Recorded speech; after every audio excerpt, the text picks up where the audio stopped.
Chapitre 2. Art et révolution, territoire du masculin.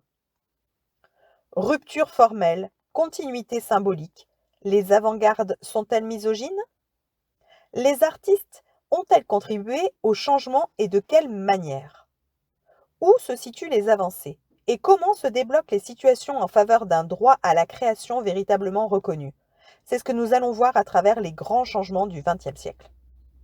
Le premier changement s'est passé en Russie, où une révolution sociale coïncide avec une révolution politique et esthétique. Les femmes accèdent à l'Académie de Saint-Pétersbourg dès 1854, puis à Moscou 10 ans avant les Françaises. Immergées dans l'atmosphère pré-révolutionnaire de l'intelligentsia russe, du tournant du siècle, les femmes artistes vont jouer un rôle déterminant dans la naissance de l'abstraction. Elles obtiennent des bourses, viennent étudier à Paris, découvrent les avant-gardes et participent aux premiers échanges entre l'Orient et l'Occident. Elles sont aux sources des avant-gardes abstraites qui sont nées presque simultanément en Russie avec Kandinsky, en Hollande avec Mondrian, en Suisse et en France. Citons Nathalie Gontcharova, Les chats, 1910, La dame au chapeau, 1910, Alexandra Exter, Paysages, Maisons, 1911, qui se situe plus dans le constructivisme et le théâtre lumière, Sonia Delaunay, qui est la première à faire un collage abstrait avec une couverture pour le livre Der Sturm, 1912-1913, après avoir réalisé l'année précédente une couverture abstraite pour le berceau de son fils nouveau-né.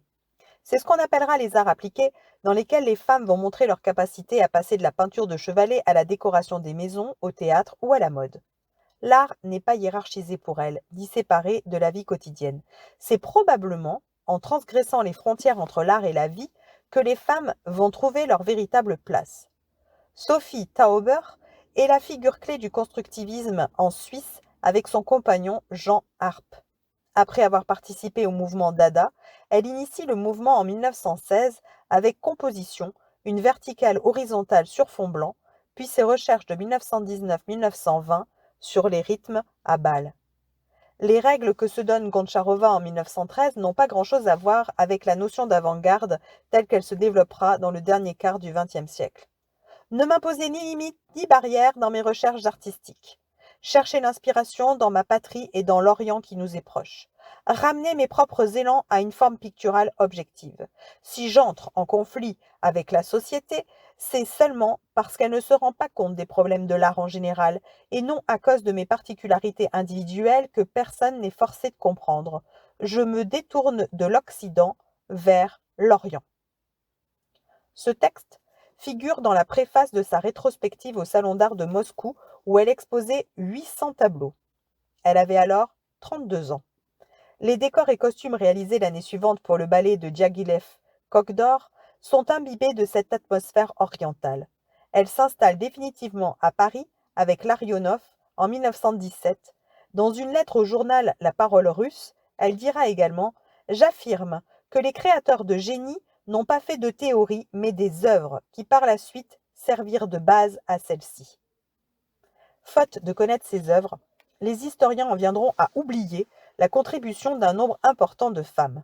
Alexandra Exter en fait partie, alors qu'elle effectue une révolution théâtrale et invente les sculptures lumineuses à la fin des années 20.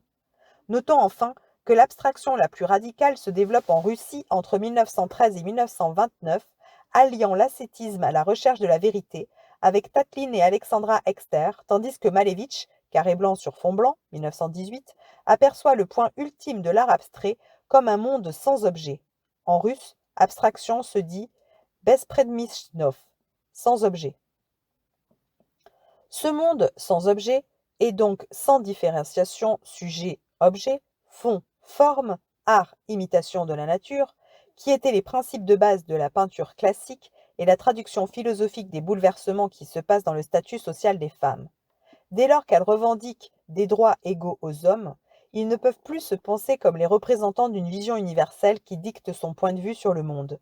L'image traditionnelle des femmes, dont l'académisme avait établi le canon de beauté, se fissure de toutes parts sous la double action du féminisme et des recherches artistiques sur le concept même de représentation. Les différents mouvements d'avant-garde qui se succèdent dans la première moitié du XXe siècle, cubisme, futurisme, rayonisme, suprématisme, dadaïsme, surréalisme, abstraction géométrique, concrète puis lyrique, enregistrent l'éclatement de l'ancienne symbolique basée sur l'identité de sexe et de genre socialement programmée. Ils cherchent de nouvelles voies d'accès à l'imaginaire et au monde intérieur. Nous entrons dans une crise des modèles sexuels sans précédent qui va entraîner un bouillonnement dont Paris sera un des foyers les plus attractifs. L'arrivée massive d'artistes étrangers des deux sexes qui fuient l'antisémitisme, la révolution russe, les persécutions diverses, la pauvreté, l'académisme sclérosant, tout en se définissant comme des artistes révoltés, désirant construire un monde nouveau, va favoriser l'inscription des femmes dans la modernité. Car les artistes qui ont coupé les amarres avec leur pays et les autorités qui les avaient formés sont à la fois plus ouverts à la nouveauté, plus fragiles socialement et plus réceptifs aux femmes avec qui ils partagent une vie de bohème pour la grande majorité d'entre eux.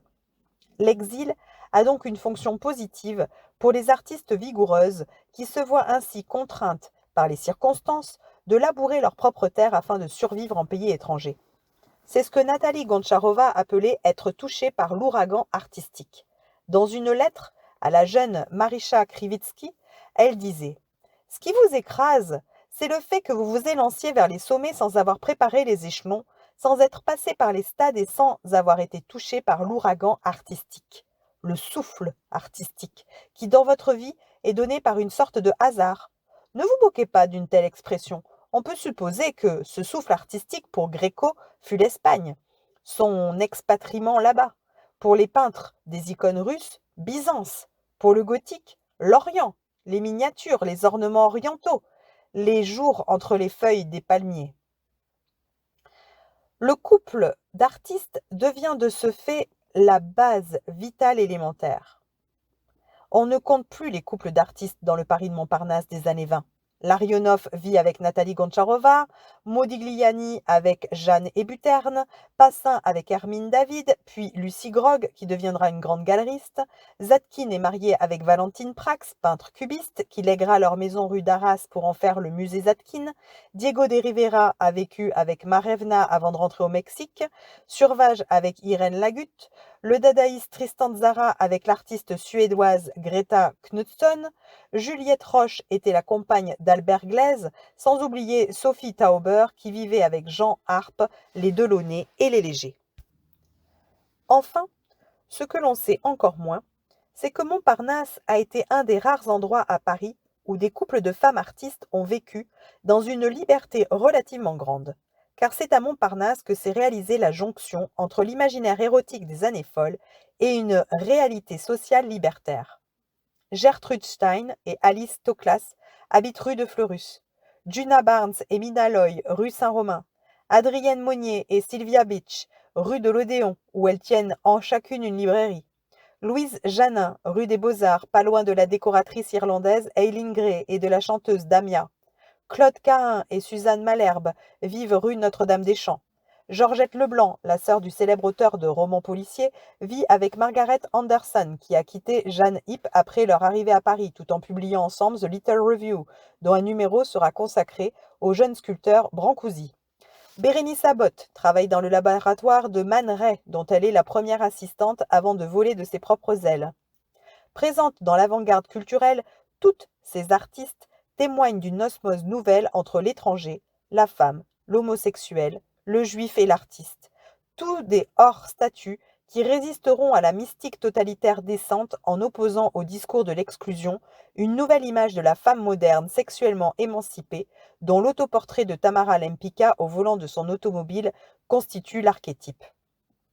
Mais la dynamique d'émancipation sexuelle des femmes, qui se déploie dans les années 20 autour des figures de la nouvelle femme et de la garçonne, coïncide avec un mouvement de rupture avec les règles académiques qui aboutit paradoxalement à une marginalisation des femmes d'avant-garde, ou plus exactement au renforcement du couple hétérosexuel, puis du mariage comme vecteur d'intégration des femmes dans le monde artistique. Comme si le mariage était au XXe siècle ce que l'Académie royale fut au XVIIIe siècle, un cadre de légitimation du talent féminin. Du fait de l'absence de statut politique, économique et professionnel égalitaire entre les sexes, le statut des femmes dans les avant-gardes se voit soumis plus qu'ailleurs à la tutelle masculine. Celles qui sont reconnues dans les avant-gardes masculines ne menacent pas l'homme socialement dans la mesure où elles sont mariées à des peintres. Le couple d'artistes devient ainsi une unité de production au sein de laquelle l'homme est toujours certain de garder le premier rôle. Et cela est valable jusque dans les années 70, à quelques rares exceptions, comme Arpad Cesne et Vieira da Silva, où le mari est resté dans l'ombre de sa femme. On peut dire que la grande majorité des artistes femmes reconnues au XXe siècle sont mariées à un artiste. En revanche, celles qui ont conquis une place plus autonome dans l'art, grâce au dynamisme économique de l'après-guerre, ont dû investir des champs très diversifiés, allant de l'orientalisme à l'art sacré, en passant par les arts décoratifs et les disciplines traditionnelles, peinture, sculpture. Marie Laurencin, Jacqueline Marval, Chana Orloff ont drainé une riche clientèle qui leur a permis de vivre de leur art. L'autonomie économique s'acquiert à ce prix-là. On ne peut être à la fois d'avant-garde et faire bouillir la marmite. Sans sa femme, qui a ouvert un magasin d'art décoratif dans les années 20, Robert Delaunay n'aurait pas pu développer ses théories d'avant-garde. Quant aux Russes, émigrés en France après la Révolution et la répression bolchevique, visant l'intelligentsia, elles ont vécu dans une grande pauvreté lorsqu'elles n'étaient pas mariées. La grande Alexandra Exter vécut la fin de sa vie en France ignorée par la critique parisienne. Comme le déplore son biographe Andreï Benakov, exilé à la porte de Châtillon en 1928, Exter fut vite oublié. Le constructivisme russe n'a jamais pu mettre les pieds à Paris. Le renforcement des stéréotypes sexuels, le surréalisme. Les célibataires ou celles qui vivent avec des femmes subissent également un ostracisme déguisé. Claude Cahun, par exemple, ne fut pas invité à présenter ses photos à l'exposition internationale du surréalisme à Londres en 1936, ni à celle de Paris. Sans la biographie de François Leperlier, elle serait peut-être encore ignorée, en dépit de la modernité étonnante de son travail. Elle est généralement présentée comme une amie de Breton, qu'elle a photographiée plusieurs fois, de Jacqueline Lamba, du poète Henri Michaud, d'Adrienne Monnier, de Sylvia Beach, mais personne ne se demande pourquoi elle a été autant occultée par ceux-là même qui constituent ses références légitimantes.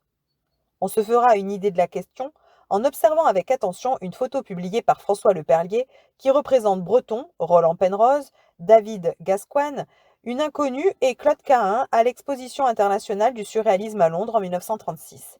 Une main anonyme a tracé un trait blanc sur le groupe, séparant Claude Cahun des autres membres, comme si elle n'était pas suffisamment célèbre pour passer à la postérité. Je ne sais pas si des photos du groupe ont été publiées avec un recadrage qui l'exclut, mais celle-ci ne fait l'objet d'aucun commentaire. Quand on saura que ces archives ont été sauvées par une sorte de miracle, dû à des déménageurs qui s'en sont débarrassés auprès de François Leperlier, on comprendra pourquoi le statut de la création féminine repose bien souvent entre des mains invisibles. Certes, le montage photographique du groupe surréaliste réalisé par Magritte en 1929 ne fait aucun doute sur la misogynie du groupe. On y voit au centre une femme nue, debout, de face, la main droite se cachant le sein et la tête tournée de côté.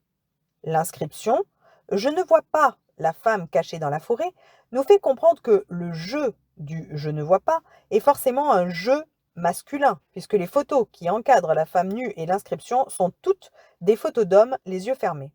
Non seulement il ne voit pas la femme cachée dans la forêt inconscient, mais il ne nous montre pas non plus les femmes qui participent au groupe, à savoir Nuche Éluard, Gala, Valentine Hugo, Jacqueline Lamba, puis Valentine Penrose, Lee Miller, Alice Raon-Palen, Dora Maar, Toyen, Frida Kahlo, Remedias Varro, Hailey Nagar.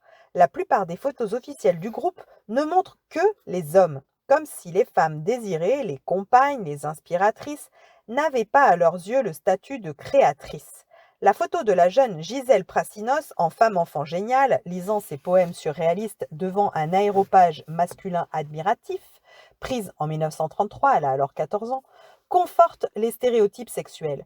On y voit Breton, Éluard, Mario Prassinos, le frère de Gisèle, Henri Parizeau, Benjamin Perret et René Char, assis sagement à ses pieds comme s'ils reconnaissaient la supériorité de sa poésie sur la leur. En fait, l'imaginaire féminin comme source de merveilleux, de la poésie et des rêves est occulté par ceux-là même qui s'en font les héros. Faut-il croire, avec Xavier Gauthier, que la misogynie du groupe était une défense indispensable à préserver leur statut d'artiste? S'il en est ainsi, la création artistique des femmes est dangereuse, car elle attaque les privilèges masculins. d'où un système de défense fondé sur la misogynie tout en puisant l'inspiration auprès des femmes désirées. On voit où une telle conception nous mène.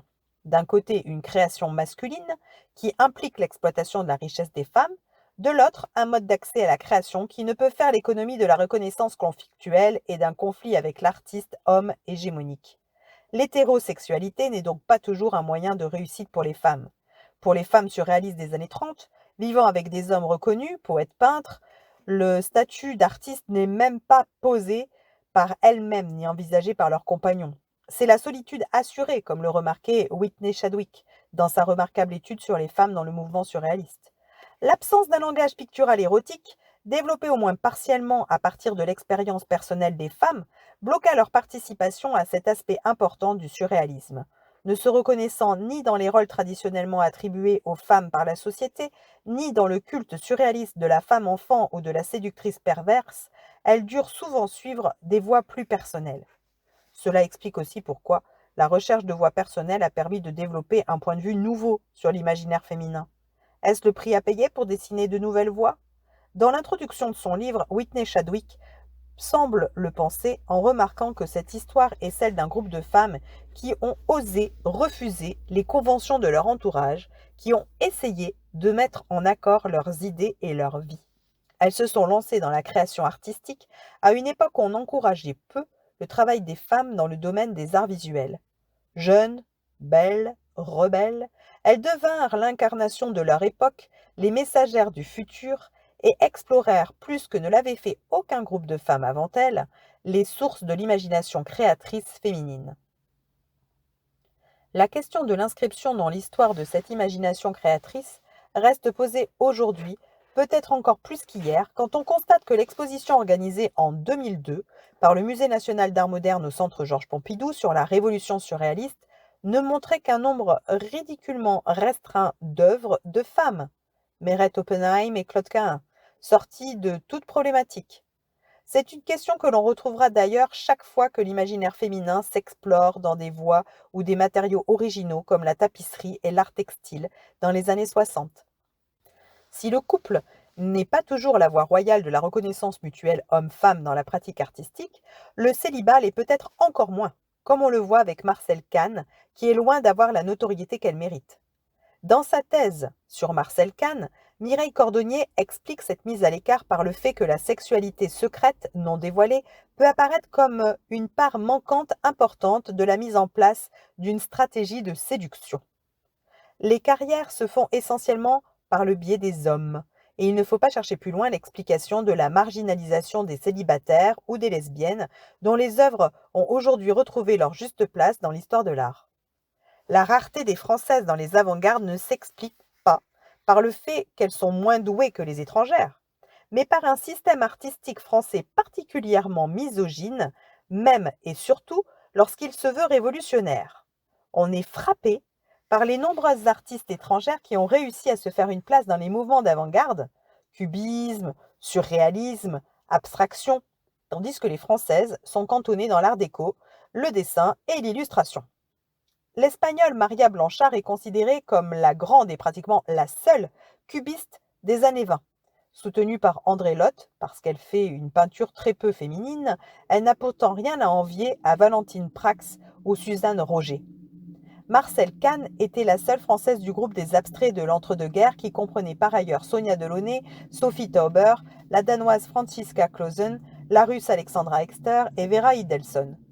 La photographe Florence Henry, née aux États-Unis d'un père français et d'une mère allemande, réussit en revanche à s'imposer dans les grandes expos internationales comme la pionnière française de la nouvelle photographie. L'exposition Cercle et Carré, organisée par Michel Sephore en 1930 à la Galerie 23, comprenait Wanda Wolska, Ingeborg Bjarnasen, Sophie Tauber, Franziska Clausen, Marcel Kahn et Vera Idelson, ce qui constitue une participation féminine très honorable dans l'abstraction géométrique. L'avant-garde au cinéma, selon Germaine Dulac.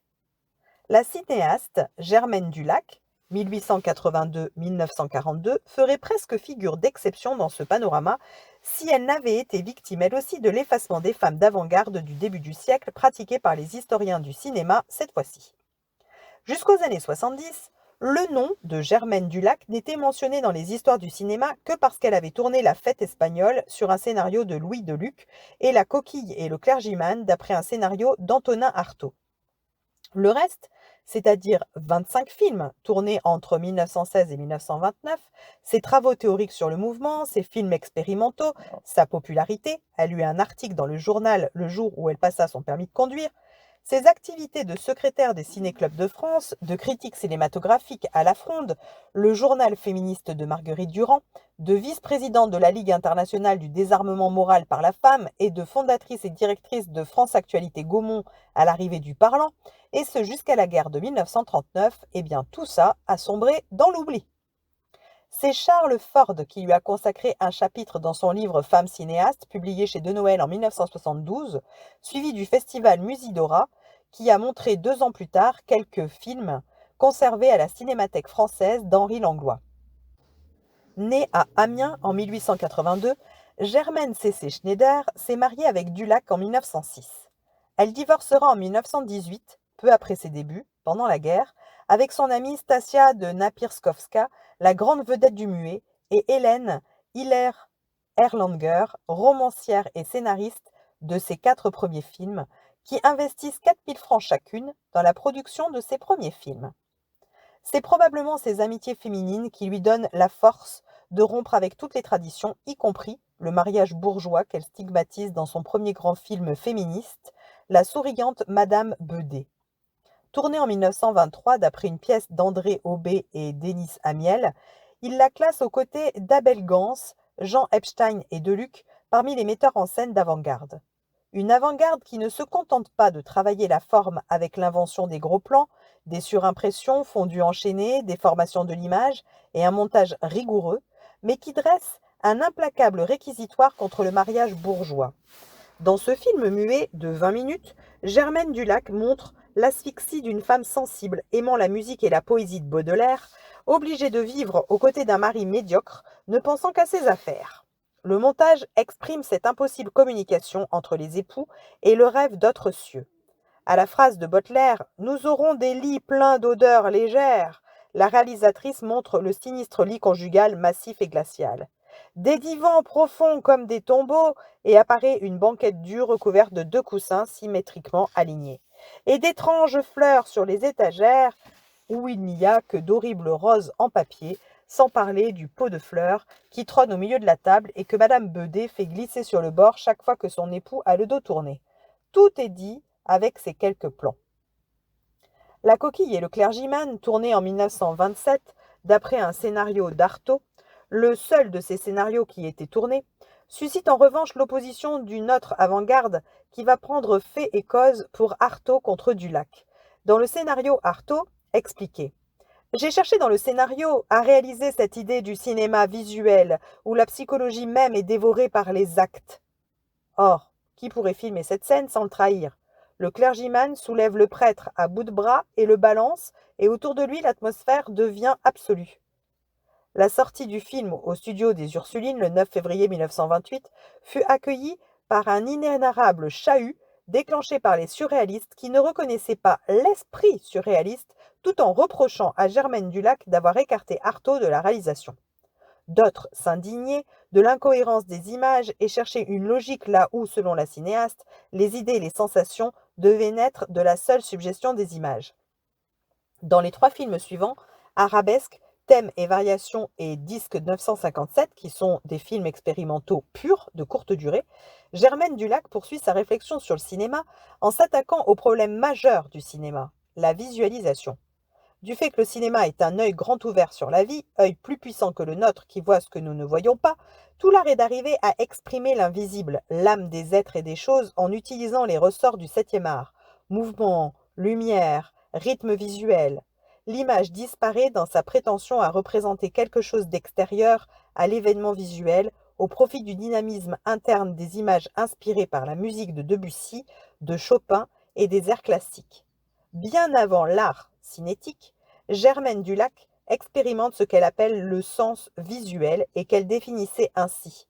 La vérité cinématographique sera plus forte que nous et bon gré mal gré s'imposera par la révélation du sens visuel. Prolonger ce qui se passe est bien, Mais l'essence même du cinéma est autre et porte l'éternité en elle puisqu'elle ressort de l'essence même de l'univers, le mouvement. En fait, si Germaine Dulac se voit du côté de l'avant-garde, sa conception du cinéma la place plus du côté de la modernité baudelairienne. En 1927, elle écrivait dans Schéma: l'avant-garde naît à la fois de la critique du présent et de la prescience de l'avenir. Une critique qui lui fait abandonner le cinéma à l'arrivée du parlant, en faveur des actualités cinématographiques hebdomadaires de la société Gaumont, et une prescience qui lui fait aller à l'essentiel, peut-être trop en avant de l'avant-garde, pour adapter sa vision du cinéma pur à la parole. Comme elle écrivait en 1926, l'arme redoutable du cinéma, celle contre laquelle se blessent ceux qui manient avec désinvolture cette matière encore mystérieuse et qui comprennent mal ce langage encore secret, c'est la part d'inconnu qu'il a en lui, l'imprévisible. Germaine Dulac fut très célèbre de son vivant, non seulement par ses films populaires tournés pour la société ciné-roman, mais aussi par son action d'éducation du public à travers la création des ciné-clubs afin de l'inciter à soutenir les films qualifiés d'avant-garde, car ils ont cette qualité primordiale de contenir en germe, sous une apparence parfois inaccessible, les découvertes susceptibles d'acheminer le cinéma vers la forme cinématographique des temps futurs. La reprise en main de l'objet par le sujet masculin. On a vu qu'entre les deux guerres, les surréalistes n'ont pas vraiment reconnu ni mis en valeur l'activité artistique des femmes. On peut étendre ce constat aux créateurs masculins dans leur ensemble qui ne tiennent pas vraiment à ce que leurs compagnes les dépassent. L'avant-garde parisienne était un peu au salon de Gertrude Stein, rue de Fleurus, où, comme le rapporte Alistoclas, censé écrire la biographie de sa compagne, toutes sortes de génies venaient voir Gertrude Stein et causaient avec elle, tandis que leurs femmes causaient avec moi. En conséquence de quoi, seuls les artistes hommes excitaient le génie de Gertrude, tandis que les femmes créatrices subissaient un ostracisme affiché quand elles n'étaient pas renvoyées à leurs liens matrimoniaux, comme Sonia Delaunay, qualifiée d'ex-femme d'Ude. Caricature? Pas vraiment. Gertrude Stein se situe du côté du masculin créateur, celui qui a le pouvoir et le garde. En fait, le combat pour l'hégémonie change de plan au XXe siècle. Plus les femmes conquièrent de nouveaux espaces dans la cité, moins il leur en est laissé dans le champ symbolique où se reconstituent les hiérarchies de valeurs viriles. Un premier exemple de ce mécanisme est donné par Duchamp, qui s'attaque au lieu commun de l'institution art, sans art A2RHE, sans déconstruire le point de vue masculin figuré par la pissotière. On peut faire avaler n'importe quoi aux gens, écrit-il au sujet de la pissotière qu'il a exposée dans un musée américain sous le titre Fontaine. Dans The Blind Man, il explique: le fait que M. Mutt ait modelé ou non la fontaine de ses mains n'a aucune importance. Il l'a choisie. Il a pris un article courant de la vie et fait disparaître sa signification utilitaire sous un nouveau titre. De ce point de vue, il lui a donné un sens nouveau. Il suffit donc de changer de titre pour garder sa place de créateur. Si une pissotière peut se faire prendre pour une fontaine, c'est bien parce que l'objet d'art, D-A-R-D, peut reprendre son expression, garde une valeur en prenant un sens nouveau par le biais de la signature. Ainsi est maintenue la prévalence du nom d'auteur, auquel est associée une symbolique virile sursignifiée. La crise de l'art révélée par Duchamp n'est donc pas celle du masculin créateur, mais de l'objet réduit à la fonction de ready-made qui annule toute idée de chef-d'œuvre. On voit donc l'intérêt d'une telle analyse. Le sujet masculin sort intact de la crise, toujours aussi créateur de sens, même si l'objet de la création a perdu sa signification. L'objet manufacturé et genre féminin gardent le même statut. On retrouve ce mécanisme chez Guillaume Apollinaire qui reconstitue les références sexuées traditionnelles au moment même où les artistes construisent un nouveau langage. Dans un article sur Marie Laurencin de 1912, il écrit: les artistes féminins ont apporté dans la peinture un sentiment nouveau qui n'a aucun rapport avec la mièvrerie mais qui pourrait être défini comme une certaine bravoure à regarder la nature sous ses aspects les plus juvéniles. Cette délicatesse nouvelle, qui est chez la femme française comme un sentiment inné de l'hellénisme, on la trouvera à un degré supérieur dans les œuvres de mademoiselle Marie Laurencin, exposées en ce moment à la galerie. Un peu plus tard, il enfonce le clou en écrivant: l'art féminin est devenu un art majeur et on ne le confondra plus avec l'art masculin. Ces catégories sont reprises par Francis Carco au sujet de Valadon, qui possède selon lui toutes les qualités viriles dans le nu. La figure nue de Madame Suzanne Valadon établirait assez exactement les rapports entre la rigueur d'une vision masculine et ce qu'un souci d'une intention impitoyable égale, mais d'instinct obscurément défensif, laisserait au labeur féminin. La ligne s'humanisme. C'est en ce point sensible que Madame Suzanne Valadon est femme. La peinture aujourd'hui peut la considérer comme la peintre femme la plus réaliste du nu. Le refus de déconstruire le point de vue masculin et de s'attaquer à l'arbitraire du signe masculin vient-il de l'autonomie des structures symboliques par rapport aux structures sociales et juridiques? L'art étant à la fois le lieu d'accueil des femmes émancipées et le champ de résistance de l'idéologie patriarcale virile dans un contexte de montée des totalitarismes, le pouvoir phallique gère, contrôle, gouverne l'image et sa représentation. Les femmes ne sont pas vécues comme des rivales seulement sur le plan économique, mais peut-être plus encore sur le plan symbolique, et sur ce plan que l'avant-gardisme masculin combat pour reconquérir une hégémonie menacée par les luttes pour l'égalité entre les sexes. En l'absence d'un pouvoir académique crédible et d'une institution culturelle capable de discernement, personne n'a oublié le refus du legs Caillebotte ainsi que celui d'accrocher l'Olympia au Louvre. Le marché et la critique sont les instances de légitimation des valeurs nouvelles qui dictent les règles. En contrôlant la critique d'art et donc les critères de jugement, le pouvoir masculin assure son hégémonie et l'assoit au moyen des stéréotypes sexuels qui sont réactivés uniquement pour les femmes. Jamais elle n'utilise l'opposition artiste viril, artiste féminin pour différencier les hommes entre eux. Il s'agit bien, comme l'écrit Apollinaire, de ne pas confondre l'art féminin avec l'art masculin. Dans les années 30, Michel Sephore ne dira pas autre chose côté art abstrait lorsqu'il évoquera le travail de Sophie Tauber. Sous le ciel clément où les harpistes ne jouent que du Strauss, Sophie Tauber tisse, jamais ne triche, sa peinture, applique la règle de 3 et collectionne depuis l'enfance de beaux emblèmes neufs de sérénité, de calme application et de sagesse. La destinée de la femme ne contient pas ses vastes entreprises ni ses conquêtes. Le plan social chez elle se limite à ses enfants. Elle les lave tout blancs, les brosse, les ponce, les peint en rouge, en bleu, en jaune, en rond, en demi-rond et en carré. Elle les éduque avec patience et amour, mais avec sévérité afin qu'ils apprennent à s'accorder entre eux et afin qu'ils se présentent devant le monde, qui n'est pas toujours beau, avec une tenue sans reproche et un visage franc, et qu'ils prêchent l'exemple en face du clair-obscur, du tape à l'œil, du pessimisme édulcoré ou travesti en vague dans l'âme. Quand on sait que Sophie Tauber-Arp n'avait pas d'enfant, on se rend compte à quel point ce genre de métaphore peut déployer une action dissolvante sur la création des femmes et comment derrière une critique bien intentionnée se cache une volonté destructrice proprement misogyne. Restez à votre place, mesdames.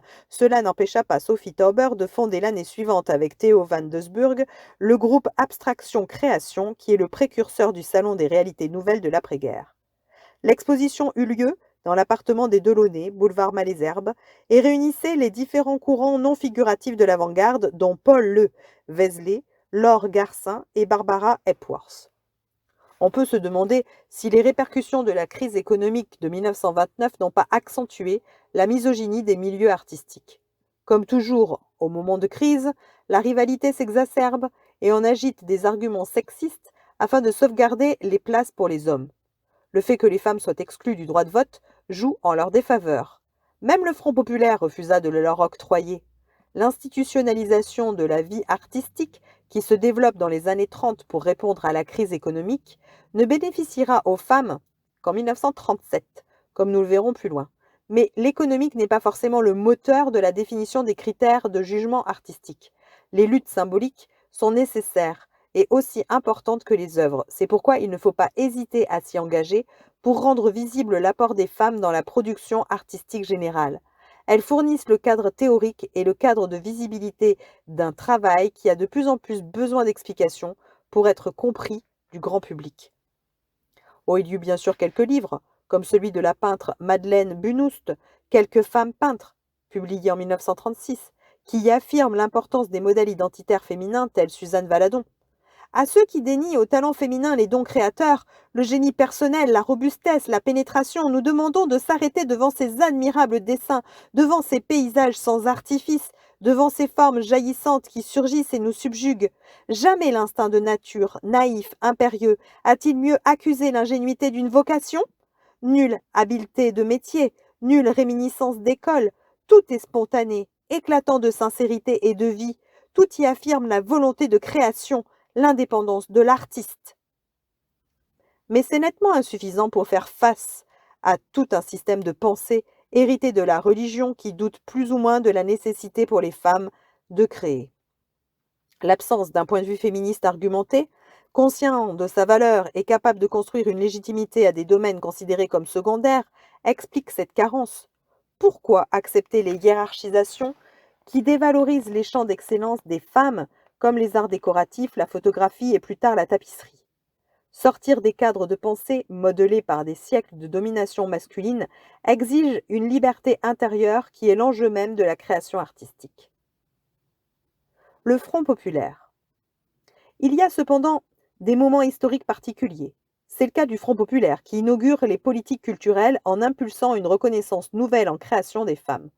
Avec Léon Blum, favorable à l'art moderne, et son ministre de l'Éducation nationale et des Beaux-Arts, Jean Zay, dont la sœur Jacqueline était sculptrice, se met en place une réforme profonde des structures et du rôle de l'État. Signalons d'ailleurs que la petite sœur du ministre était déjà connue comme une sculptrice spirituelle et une femme moderne.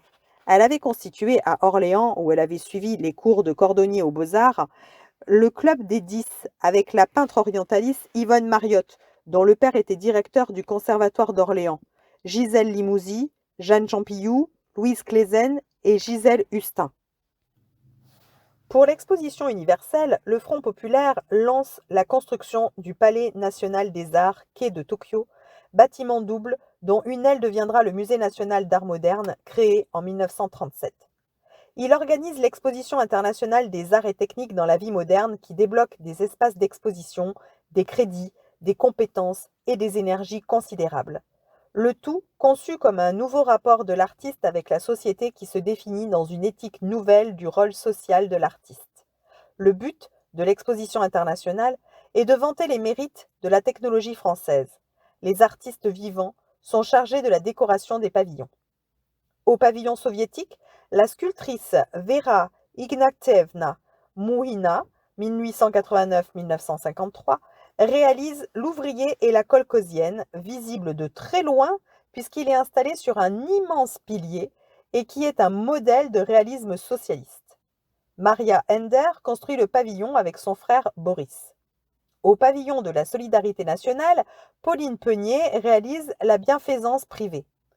Comme le remarque Joël Le Bochino, le Palais de l'Enseignement offre aux visiteurs un véritable salon d'art mural. De nombreuses femmes sont engagées. Suzanne Bouillat et Sylvaine Collin réalisent les panneaux historiés représentant le costume féminin à travers les âges et l'architecture à travers les âges. On y retrouve également Marie Laurencin, Suzanne Lalique, Rolande de Chorin, et pour les décors de la salle de projection, Hélène Mar, Adrienne Jouclard, Reine Simière, Chériane et Émilie Charmy, qui ont tout exposé aux femmes artistes modernes. La décoration du Palais de l'Air, situé sur l'esplanade des Invalides, est confiée à Robert Delaunay grâce à l'intervention personnelle de Léon Blum. Placé sous l'égide d'Odul R. Hartwig et de J. Gérodia, il décorera 780 mètres carrés, associant l'art mural et l'abstraction comme cela n'avait jamais été fait. Félix Aublé est décorateur en chef. La décoration du pavillon des chemins de fer est confiée à Sonia Delaunay. Situé gare des Invalides, il est consacré au progrès technologique dans le domaine des transports. Sonia Delaunay avait commencé à travailler à l'exposition fin 1934 avec des dessins et projets. Elle réalise Voyage lointain et Portugal qui obtiennent une médaille d'or, mais les œuvres sont détruites. Son mari obtiendra un diplôme d'honneur. Curieusement, elle refuse un contrat en disant « Je ne veux pas que mon nom figure dans le contrat car il me semble que mon travail n'étant pas expressément rémunéré, il n'y a pas de raison d'y figurer. Mais je suis libre d'aider Robert et de le remplacer si je veux. Je suis libre et j'ai bien l'intention de le rester. » On sait que le couple a passé un moment difficile à cette époque. Est-ce une raison cependant pour s'abriter derrière l'autorité artistique du chef de famille alors que c'est elle qui fait bouillir la marmite depuis la Révolution russe, qui l'a privé des revenus de sa famille? Son attitude est révélatrice du problème identitaire des femmes artistes de cette époque, dénuées de tout statut social autonome et d'une manière générale obligées de s'inscrire dans des structures artistiques non mixtes. Les institutions sont toutes dirigées par les hommes. Les femmes y sont à des places secondaires, ce qui ne les empêche pas d'agir efficacement. Ainsi, Madeleine Rousseau, simple attachée au musée du Luxembourg, organise en 1937 une grande exposition sur les maîtres populaires de la réalité, qui révèle le douanier Rousseau, Séraphine de Senlis et Bombois. À cette époque, Séraphine était internée dans un asile d'aliénés près de Senlis, où elle mourra de faim sous l'occupation allemande. Les seuls lieux artistiques où les femmes ont une réelle autonomie et la possibilité d'influencer sur les carrières artistiques demeurent les galeries. Citons la galerie Berthe Weil et bientôt les galeries de Colette Allendy, Jeanne Bucher, Lydia Conti, Denise René, qui exposent les artistes d'avant-garde. En 1937, plusieurs expositions sont organisées dans le cadre de cette manifestation internationale qui permettent de découvrir et d'honorer la création artistique des femmes. Au Palais de Tokyo, les chefs-d'œuvre de l'art français montrent Françoise Duparc, Élisabeth Vigée-Lebrun et Berthe Morisot, soit en peinture 2,5% de femmes. Aucune n'est présentée en sculpture. Au Petit Palais, la ville de Paris organise l'exposition Les Maîtres de l'art indépendant. Inaugurée le 17 juin 1937, elle est conçue comme une suite à la rétrospective des chefs-d'œuvre avec 1500 œuvres. Sur les 120 artistes, on compte 8 femmes, soit un pourcentage de 9,6%. Matisse, 61 œuvres. Mayol, 61 œuvres. Ont la première place avec Bonnard, Braque, Derain, Dufy, Matisse, Picasso, Rouault, Dunoyer de Ségonzac, Utrillo, Vuillard.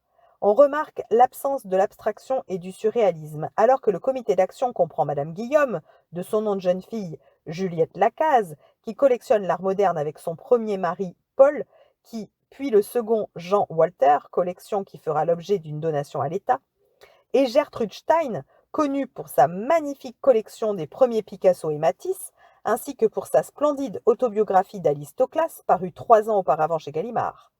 L'exposition est placée sous la présidence d'Albert Sarraut.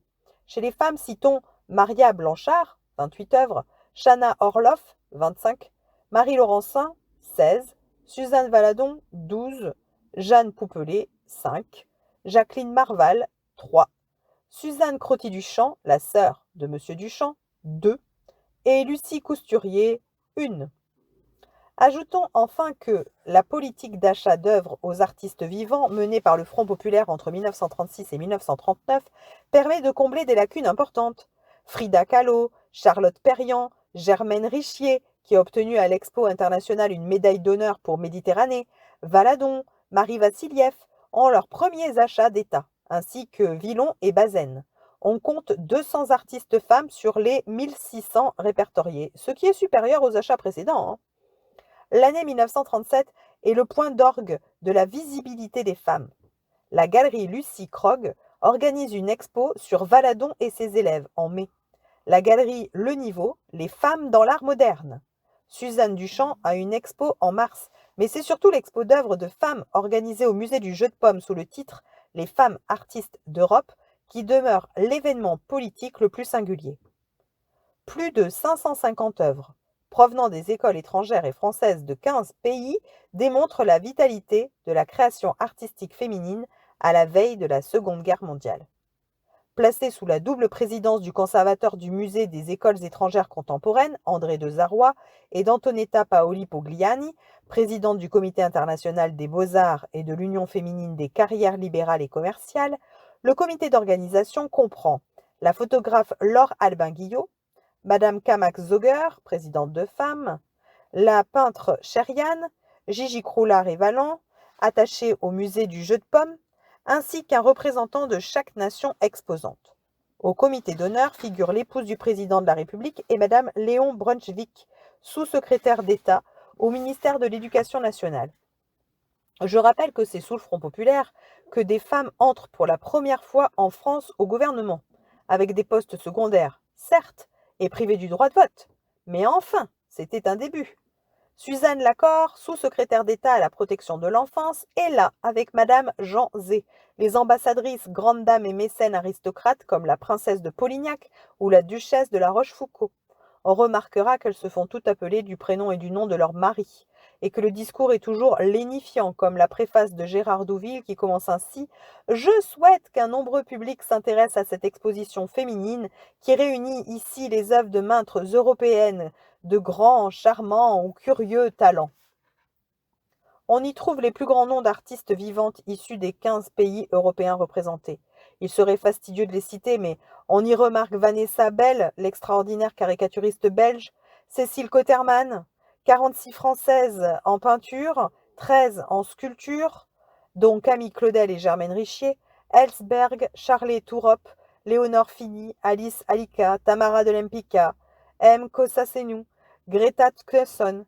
On remarque l'absence de l'Allemagne nazie, de l'Espagne franquiste, alors que l'Italie, elle, est représentée.